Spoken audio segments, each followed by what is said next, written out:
कि तुहरी बगिया के, कि तुहरी बगिया के पूसल सुगनिया, आरी सुगनिया देखा उड़ी चलली हो। राजन चाचा आवे की बात कि तुहरी बगिया की, तुहरी बगिया के पूसल सुगनिया, सुगनिया देखा उड़ी चलली हो। तुहरी बगिया के पूसल सुगनिया, सुगनिया देखा उड़ी चलली हो। छोड़ी बचपन के, छोड़ी बचपन के घरवा अंगनवा, सुगनिया तुहर उड़ी चलली हो। छोड़ी बगिया के,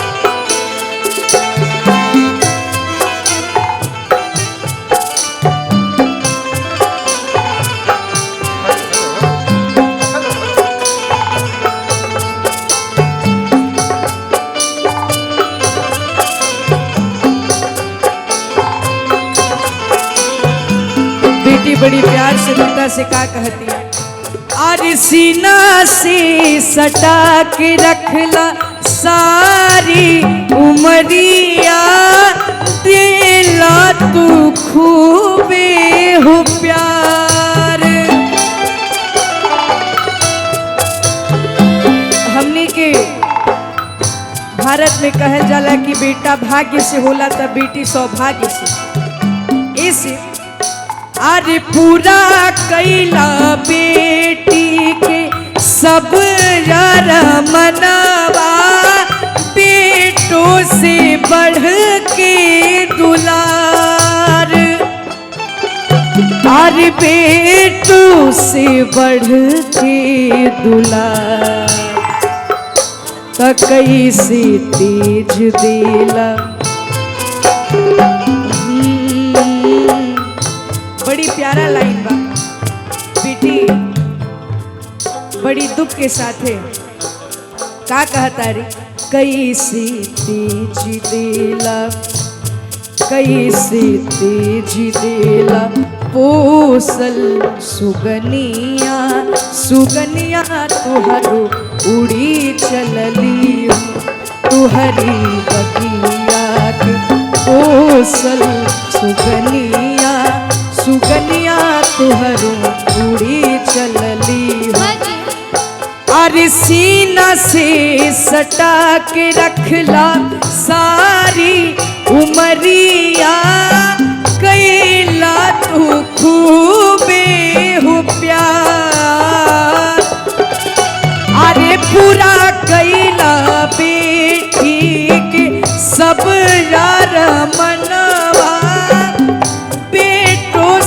बढ़ के दुलार, अरे बेटों से बढ़ के दुलार, कैसे तेज देला पोसल सुगनिया, सुगनिया तुहरो उड़ी चलली हो। तुहरी बगिया के पोसल सुगनिया, सुगनिया तुहरो उड़ी चल। लेकिन और छोटी चुकी से पोसी की सियान कैला बाबूजी, छोटी चुकी से पोसी की सियान कैला बाबूजी, जघिया बैठा के कन्यादान कैला बाबूजी, जघिया बैठा के कन्यादान कैला बाबूजी। आरे छोटी चुकी से पोसी के सियान कैलू माई छोटी चुकी से पोसी के सियान कैलू माई हो। ये जौन भाव होला एक बेटी के अपना पिता से, एक बेटी के अपना माई से, अपना पूरा परिवार से होला। जब वो घर से जुदा हो खेले, जब ओकर बियाह होला, जब विदाई होला, का कहेले?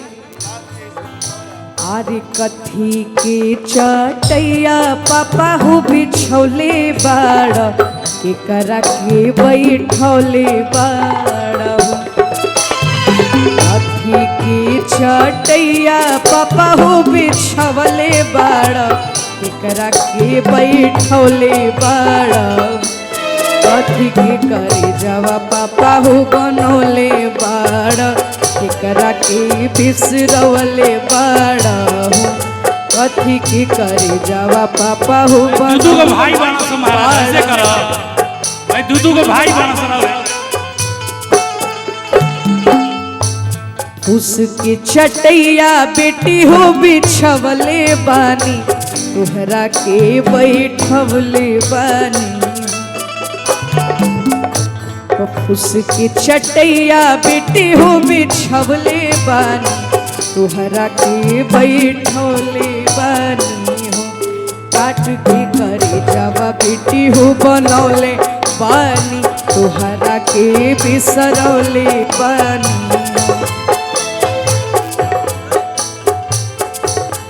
भैया एक हमार गाना रहे बहन के विदाई पे रघु बाबू बाड़ी वो सुने है तनी रोकम तनी कि दीदिया जात बिया जीजा जी के घरे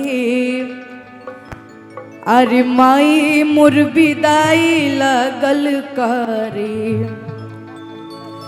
कि बढ़िया दे आवे एक भाई के एक बहन से जौन लगाव होला कि बढ़िया दे आवे अरे सांख में खिलल का अरे नदिया के पानी में अरे हाथ धई हिलल का कि छानी छटी छिला अरे पुआ पकवनवा अरे अब कीड़ा नियन काटी हई सौ से भवनवा। आवे के बाद राजन भैया राजन चचा कि बहिना के जुदाई भाई के आंख भरे दीदिया जात बिया जीजा जी के घरे अरे माई मोर विदाई लागल करे दीदिया जात बिया जीजा जी के घरे हो माई मोर विदाई लागल करे अरे बड़ी याद आवे कि संग में खेलल का नदिया के पानी में हाथ थई हिलल का कि छानी छटी छिला पुआ पाका बनवा कब कीड़ा नियन काटी हई सबसे भवनवा सभे देता बधाई माथे पहाथ धरे सभी देता बधाई माथे पहाथ धरे। हम पहले गावत ना रहे एक्टिंग करत नहीं जब चौथा फिल्म कहनी तक कल्लू भैया सुझाव दिलन कि यार तुम सिंगिंग भी करो लेकिन उकरा बाद हम दीदी से मिलनी और शायद जब दीदी से हम ना मिलती तो आज ये लेवल पे हम ना होती। दिल से आभार हमार पिताजी के जो शुरू से हमरा साथे रहलन और दीदी के भी आज शुरू में अभी भी जहाँ भी जानी तब लोग बोले लेकिन निशा जी के चिल्लाएगा तो सुन के बड़ी बढ़िया लागेला और काफ़ी स्ट्रगल रहल लेकिन दीदी के कबो प्यार कम ना भइल कबो आशीर्वाद कम ना भइल।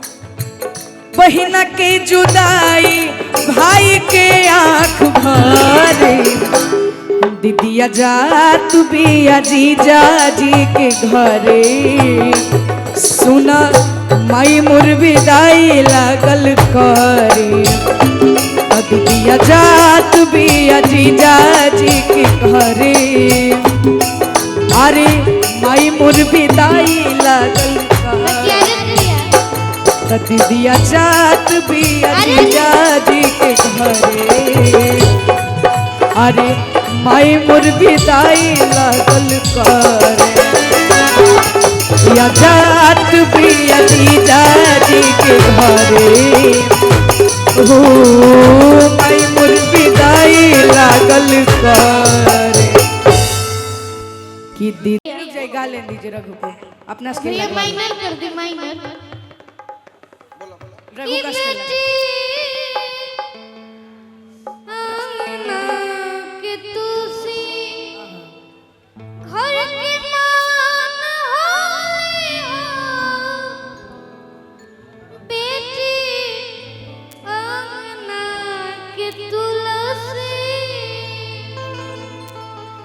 अपना बाबूजी के पीरिए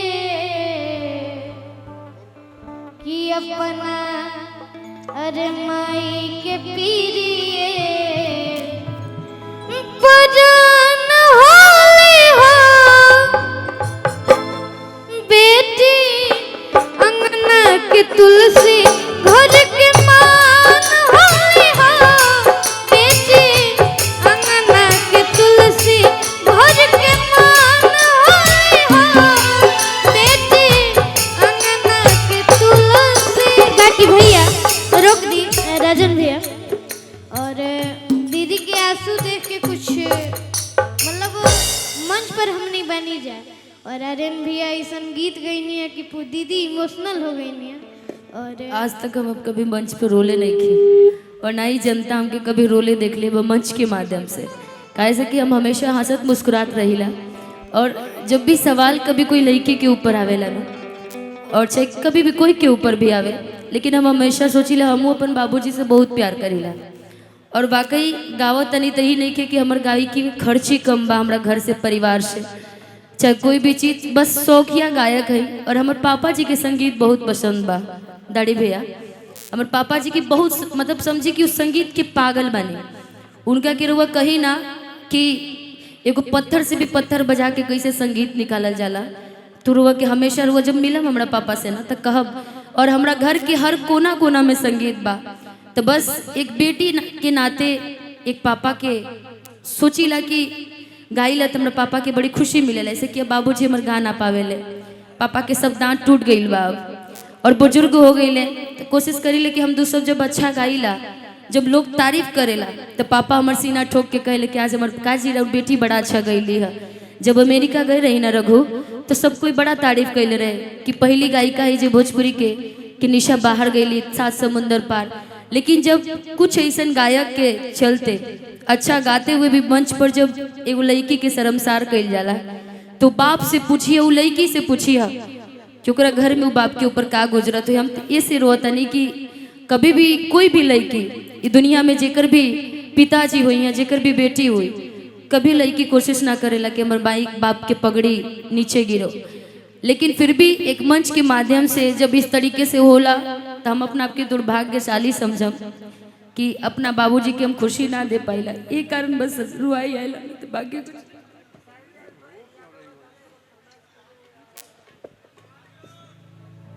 अब बहुत देखी बेटी के विदाई होला बेटी के जब विदाई होला तो ऐसा घर परिवार में आंसू भर जाला। और आज जब घर परिवार में बेटी के विदाई होला जब विदाई होला तो ऐसे ही घर परिवार में इमोशनल भर जाला। आज एगो बेटी के ऊपर का बीतता ई जमाना का कहता केहू कुछ प्रेम स्नेह देखी भोजपुरी में तो दर्द बड़ा बा बाकी दर्द भी वो आपन बा जे करता उहो आपन बा जे सुनता उहो आपन बा। दर्द के जमाना में दर्द ही दर्द बा दर्द के जमाना में दर्द ही दर्द बा, दर्द देवे वाला भी आपन बा, दर्द सहे वाला भी आपन बा, दर्द सहे वाला भी आपन।